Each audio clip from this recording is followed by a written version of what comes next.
నూతన అభిరుచి కలిగినటువంటి వ్యక్తులతో స్నేహ సంబంధాలను కలుపుకోగలుగుతారు. మనం వేరు వాళ్ళ వేరు అన్న అభిప్రాయాలు వీళ్ళని చూస్తే మీకేమాత్రం కలగవు. ఆ రకమైనటువంటి పరిస్థితులు మార్పులు ఏర్పడతాయి. కార్యాలయంలో కూడా కొత్త స్నేహాలు కొత్త పరిచయాలు బలపడతాయి, అనుకూలంగా మారతాయి. సంగీతం సాహిత్యం ఆధ్యాత్మిక పరమైనటువంటి అంశాల పట్ల కూడా ఆకర్షణ కలిగి ఉంటారు.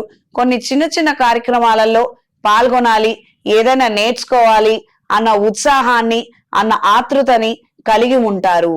ఈ మాసంలో నేర్చుకోవడం ప్రారంభించగలిగితే అన్ని విధాలా బాగుంటుంది. ఏదో కాలక్షేపం కోసం అండి, అదేదో వృత్తి కింద కాదు, దాంతో ఆదాయం కోసం కాదు. సంగీతం కావచ్చు, నాట్యం కావచ్చు, వివిధ కళల పట్ల మీకున్నటువంటి ఆకర్షణని ఉపయోగించుకోగలిగితే కాలక్షేపం అనుకోండి, స్ట్రెస్ రిలీఫ్ అనుకోండి, లేదా ఉత్తరుత్తర అది ఎప్పటికైనా ఉపయోగపడే అవకాశం ఉంటుంది. ఇలా గ్రహించి మెలగండి. దూర ప్రయాణాలు అంతంత మాత్రంగా ఉంటాయి. పాత వాహనాన్ని అమ్మి కొత్త వాహనాన్ని కొనుగోలు చేయాలన్న ఆలోచనలు కలిసి వస్తాయి. ఫర్నిచరు సంబంధించినటువంటి వ్యాపారస్తులకి కాస్తంత స్తబ్దుగా ఉంటుంది.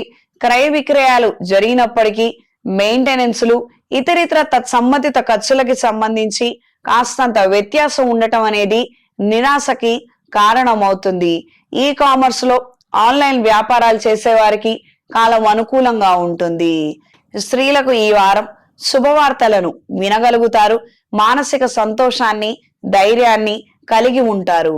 ఒకానొక సందర్భంలో కొంతమంది ఉంటే పని చేయలేనటువంటి పరిస్థితులు ఏర్పడుతున్నాయన్న విషయాన్ని గ్రహించుకుంటారు.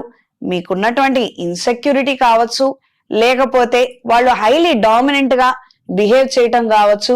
ఈ రకమైనటువంటి పరిస్థితి నుంచి బయటకు రావడానికి క్రమేణా మీరు చేసే ప్రయత్నాలు అనుకూలంగా ఉంటాయి. వృత్తి రీత్యా వ్యాపార రీత్యా అనుకూలమైన మార్పులు ఏర్పడతాయి. కొత్త పెట్టుబడులకు దూరంగా ఉండండి. పెద్ద పెద్ద పెట్టుబడులు రుణాలను తీసుకొని మాత్రం ఎట్టి పరిస్థితుల్లో ప్రారంభించొద్దు. వ్యక్తిగత జాతకం చూసుకున్న తర్వాత మంచి నిర్ణయం తీసుకోగలిగితే అన్ని విధాలా బాగుంటుంది.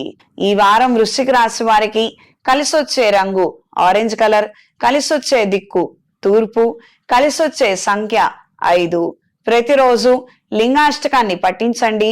ఉద్యోగరీత్యా కుటుంబ పరమైనటువంటి సమస్యలు అధికంగా ఉన్నవారు ఏదైనా శైవ క్షేత్రంలో మహాపాశుపత హోమాన్ని జరిపించి చేతికి మహాపాశుపత కంకణాన్ని ధరించండి. ఇంట్లో వ్యాపార ప్రదేశాలలో పసుపు ఒత్తులతో అష్టమూలికా తైలంతో దీపారాధన జరిపించండి.